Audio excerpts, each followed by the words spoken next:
ప్రియ స్నేహితులారా, ఈ ఉదయకాలము యేసు ప్రభుల వారి పరిశుద్ధ సన్నిధిలో మనం చేరి ఉంటుట గొప్ప భాగ్యము. ఈ మంచి తరుణాన్ని సమయాన్ని బట్టి దేవాదేవునికి నిండు వందనాలు తెలియజేస్తున్నాను. నేటి కొరకైనటువంటి వాక్య భాగము మత్తయి సువార్త 6వ అధ్యాయంలో యేసు ప్రభుల వారు తెలియజేసినటువంటి ఒక గొప్ప మాటను మనం ఇక్కడ గమనించుతా ఉన్నాం. 23వ వచనంలో గమనించితే, నీ కన్ను చెడినదైతే నీ దేహమంతయు చీకటి అయి ఉండును. నీలోనున్న వెలుగు చీకటి అయి ఉండిన ఎడల ఆ చీకటి ఎంతో గొప్పది. ప్రార్థించుదాం. కృపగల ప్రభా, దయగల తండ్రి, ఈ ఉదయకాలము వాక్యం ద్వారా మాట్లాడుతూ మమ్మల్ని బలపరచమని మా ప్రభు రక్షకుడైన యేసే నామం అడిగి వేడుకుంటున్నాం తండ్రి, ఆమేన్. ప్రియ స్నేహితులారా, నేటి ఉదయకాలము వెలుగు, నీ అందున్న వెలుగు చీకటి అయితే అది ఎంత పెద్ద కష్టమో అని ప్రభుల వారు అంటా ఉన్నారు. వెలుగు చీకటి అవ్వడం ఏంటి? అక్కడ ప్రభుల వారు ఏమంటున్నారంటే, యేసు ప్రభుల వారు తెలియజేస్తున్నారు, శరీరానికి కన్ను దీపం వంటిది. శరీరము నడవడానికి, శరీరము ప్రయాణం చేయడానికి, ఈ లోకంలో పనులు చేసుకునడానికి, గ్రహించడానికి, తెలుసుకోవడానికి చూపు, కన్ను చాలా ప్రాముఖ్యమైనది. అయితే ఆ చూపు చెడ్డదైతే, చూపు చెడ్డది ఎలా అవుతుంది, మంచిది ఎలా అవుతుంది? చూడడం యొక్క దృష్టి ఏంటంటే అదేంటో తెలుసుకోవడానికి చూస్తూ ఉన్నాం. It's a medium. మనం గ్రహించడానికి అదొక మార్గం. అందులో మంచి చెడు ఏంటి అని మనం ఆలోచన చేసినట్లయితే, కొందరి గురించి పెద్దవాళ్ళు చెప్తే ఏమంటారు, ఆ వ్యక్తి చూపు మంచిది కాదు అంటారు.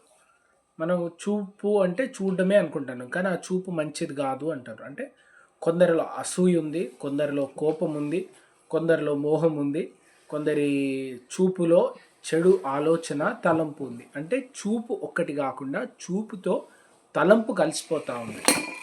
ఆ తలంపు కలిసిపోయినప్పుడు అది మంచి తలంపులు కాని పరిస్థితిలో దానిలో తప్పు ఉంది, అది మంచిది కాదు. కొందరు అసూయతో చూస్తారు, మాకు లేవే, వీళ్ళకి ఎందుకు ఇలాగున్నాయి, మేము ఇలా ఉన్నాం, వాళ్ళు ఎందుకు అలా ఉన్నారు, వీళ్ళకి ఇంత మంచివా, వీళ్ళకి ఇంత గొప్పవా. అసూయతో నిండినటువంటిది. చూడగానే వారి మనసులో వేరే ఆలోచనలు వస్తూ ఉన్నాయి. ఇంకొందరికి కోపం వస్తుంది, చూసి వెంటనే కొందరి సహించుకోలేక తిట్టి గొడవలు పాలవుతూ ఉన్నారు. చూపు ఏ రీతిగా ఉంది? యేసు ప్రభుల వారు కొండ మీద ప్రసంగంలో ఇదివరకు మోహపు చూపు గురించి చెప్తూ, ఇప్పుడు నీ కన్ను చెడ్డదైతే జీవితం చీకటిమయమైపోతుంది. ఏ రీతిగా చూస్తూ ఉన్నాం? ప్రభుల వారి చూపు ప్రేమ గలది. ఆయన ఇతరుల బాధను, కష్టాన్ని, వెలితిని చూసినారు, కనికరంతో చూసినారు, ప్రేమతో చూసినారు. మరి ఎటువంటి చూపుతో మనం చూస్తూ ఉన్నాం? మన చూపులు మన దేహానికి మేలు చేస్తూ ఉన్నాయా? ఒక గొప్ప దైవజనుడు, ఇండియాకు వచ్చినటువంటి మిషనరీ ఏమని చెప్తా ఉన్నారంటే, మంచి లక్షణాలు, మంచి గుణములు, క్షమాపణ, ప్రేమ, ఇవి ఇతరులకే కాదు, మనకు మొట్టమొదట మనకు మేలు చేస్తాయి. మనం క్షమించితే మనకు మనసులో నెమ్మది కలుగుతూ ఉంది. మనం ప్రేమించితే మన జీవితంలో సంతోషం వస్తూ ఉంది. మనం మంచి నడవడిక, మంచి ఆలోచన, మంచి తలంపులు కలిగినప్పుడు మన బ్రతుకులో సంతోషకరమైనటువంటి, ఆనందకరమైన పరిస్థితులు వస్తున్నాయి. కనుక చూపు, ఆలోచన, తలంపులు మంచివైతే మొదట మేలు పొందువారం మనము. జ్ఞానము మనకు మేలు కొరకు ఆలోచన చేస్తూ ఉంది. కనుక యేసు ప్రభుల వారు చెప్తున్నారు, మన చూపు, మన తలంపులు మంచివైతే మన జీవితం వెలుగుమయమవుతుంది, లేకపోతే చీకటిమయమైపోతుంది. చీకట్లో ఎక్కడికి వెళ్తామో తెలియదు, ఏం చేస్తామో తెలియదు. చీకట్లో దారి తెలియక ప్రమాదాలు జరుగుతాయి. చీకట్లో దారి తెలియక దెబ్బలు తాకుతాయి. చీకట్లో తప్పు మార్గంలోకి వెళ్ళిపోతారు. చూడండి, చూపు మంచిది కాకపోతే మనమే చూసే వాళ్ళమైనా మన తలంపులు మనల్ని వేరే వైపు నడిపిస్తూ ఉన్నాయి, మన ఆలోచనలు వేరే వైపు నడిపిస్తూ ఉన్నాయి, మన బ్రతుకు వేరే వైపు వెళ్ళి సమస్యల పాలవుతుంది.